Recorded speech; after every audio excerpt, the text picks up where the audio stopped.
just want you to know that if all there was left of you was your smile and your little finger, you'd still be more of a man than anyone I've ever met.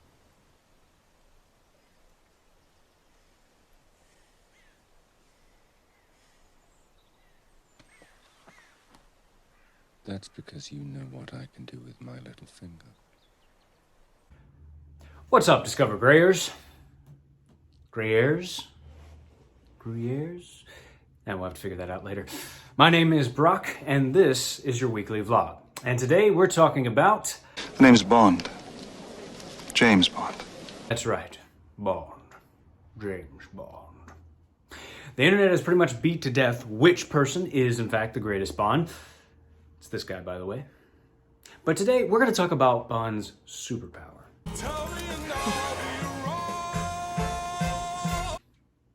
No, not that one. This time around, we're going to be talking about James Bond's charm. Look, the fact is, the man is out there every bloody night with fresh material, and is charming. Since his inception, Bond has been the epitome of cool. And while his novel counterpart is a little more grounded than his on-screen portrayal, Ian Fleming's super spy always seems to come out on top. On the top? On the top. Whether he's taking shot after shot to his boxing tackle, or being lasered at his boxing tackle, I'm sure Freud would have a field day with that one, Bond always seems to stay cool, calm, and collected. I'm sorry.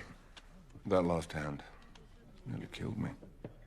Bond is a man driven. He has clear, identifiable objectives. And while in the hands of a less capable director, this results in a 2-hour chase sequence, see Quantum of Solace, in the hands of the right director, this is the modern myth. Except, instead of a knight in shining armor, we have a Savile Row suit, and instead of a horse, we get an Aston Martin. But what separates Bond from his legion of imitators? Although it's never explicitly stated, and we never see Bond do an ounce of training or get plugged into a machine where he learns Kung Fu, I know Kung Fu. Bond knows how to do just about anything. He's an expert in hand-to-hand combat, driving, sailing, weapons, negotiation, poker, baccarat, and yet never seems to lift a single weight, even though Ian Fleming does mention some push-ups and some breathing exercises. Not to mention all of the soft skills he's mastered, from dancing the tango to drinking and cooking, as well as speaking 8 languages. Well, you must be very proud of yourself. He gets stuff done. He gets things done without ever seeming to take the time to learn anything. And if there's one thing being an actor has taught me, it's that there are countless hours of boring work to be done. Just memorizing lines is enough to take away any semblance of a life during rehearsals. And yet Bond seems to have time to save the world and still make a martini.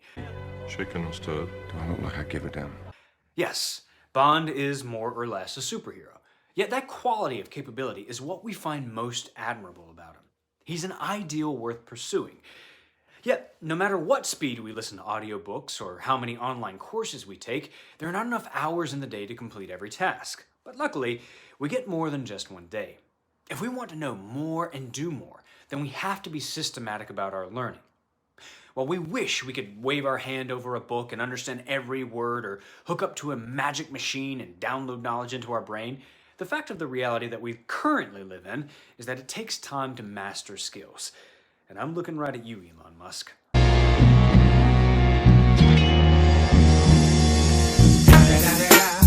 But until then, until we have our Neuralink, we must do it the old-fashioned way. We must prioritize, plan, and practice. This. Not a game, not a game, not a game. We talking about practice. First, what are the skills do we need to know? How can we do the job to the best of our ability, and what do we need to do it? When we were kids, we wanted to be the astronaut, archaeologist, baseball player, movie star. And while deep down we may still secretly want to do those things, we can't. We've got to choose. In order to be great at anything, we must put in the time it takes to master one skill. The best way to do this is to master these skills one at a time. Did you choose anything? No. Did you? Mine is totally blank. I didn't choose anything. Take languages, for example. No one tries to learn multiple languages at once. Even if we are simply trying to be proficient enough to find El Baño, it still takes time for a brain to adapt to a new mode of thinking. Except, after we master the first set of tools it took to learn one language, we can then apply them to other languages as well. I would like to buy a hamburger. I would like to buy a hamburger. Therefore, When it comes to being extremely capable, learn the bartender's secret. How does a bartender learn to mix all those drinks? Easy. Most drinks can be made with the simple formula of 2-1-1. That is 2 parts liquor, 1 part mixer, and 1 part sweet. What the hell am I talking about? Learn the core principles of a discipline and find the minimum effective dose. Then build from a solid foundation.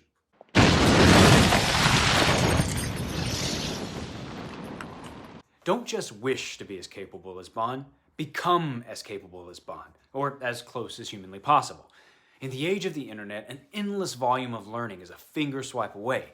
Don't waste it idling around on Instagram or YouTube. I'm Brock Vickers with the Discover Grey, and thanks for watching. Leave us a comment below and tell us what you think and what kind of information you'd like to see more of on this channel, or if you just think that I should shave my beard. Until next time, never stop learning.